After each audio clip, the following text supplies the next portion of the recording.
वो भी हम लोग एक जी, तो प्लीज़। जो फटीग और स्लीपलेसनेस, जी, सर ये बड़ा बहुत कमाल का सवाल इन्होंने किया है, क्योंकि इसके बीच में बिल्कुल सर एक हेयरलाइन डिफरेंस है। आजकल जी, मैं बहुत लोगों से, अपने दोस्तों से कह रहा हूँ कि जी, सर हम ये बताते-बताते थक गए हैं, घर में भी, बाहर भी। रोमा जी हँसेंगी भी इसको सुन के कि ये जो स्क्रीन मोबाइल का है, रात में सोने के पहले जब आप इसको कंटीन्यूअसली 20 मिनट 20 मिनट लगातार देख लें तो आपकी रेटिना जो है फैल जाती है, आपको नींद नहीं आएगी। जी, अगर आएगी भी तो बार-बार स्लीपलेसनेस आपको सताएगी।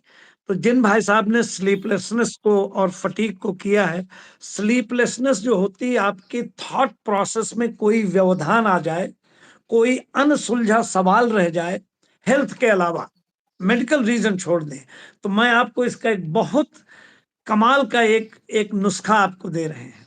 अगर जी, आप स्वस्थ हैं, स्लीपलेसनेस आपको है, तो मेरी तरह मेरे मोबाइल में भी नहीं तो छोटी डायरी में रात को सोते समय 2 चीज़ करिए, एक तो खूब आँखों पे पानी मारिए। प्लीज़ रिमेंबर, हाथ-पाँव ठंडे पानी से धोइए, आँखों में पानी मारिए तो नींद नहीं भागती है। ये नींद के आने का प्रारंभ है। आप बहुत अच्छी नींद सो जाएँगे।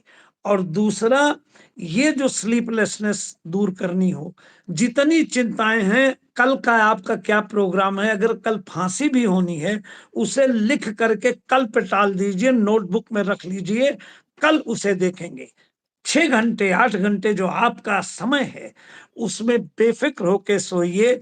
यही स्लीपलेसनेस जब ऑफ एंड ऑन आती जाती रहेगी, 1:30 बजे सोएंगे, 4 बजे उठेंगे, लघु शंका करके आएँगे, नींद नहीं आएगी, 8 बजे भागना है, तो फटीग ऑटोमैटिकली आप में आने लगती है। बहुत अच्छा सवाल है, मेरी तरफ से उनको मुबारकबाद।